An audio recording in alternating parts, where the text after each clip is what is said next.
রোজ রোজ একই রকম চিকেন খেতে ভালো লাগছে না? তাহলে দেখো তো চিকেনের এই রেসিপিটা ভালো লাগছে কি না। স্বাদ পরিবর্তন করার জন্য এইরকম চিকেন একবার হলেও ট্রাই করো।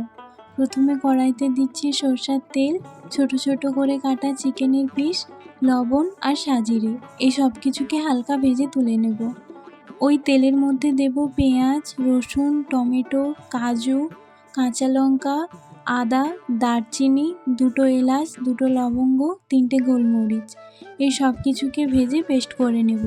এরপর আবারও কড়াইতে তেল দিয়ে গোটা গরম মশলা, সাজিরে, রসুন কুচি, পেঁয়াজ কুচি, ধনে গুঁড়ো, লঙ্কার গুঁড়ো, হলুদ গুঁড়ো আর পেস্ট করা মশলাটা দিয়ে ভালো করে কষিয়ে দিচ্ছি আগে থেকে ভেজে রাখা চিকেনটা।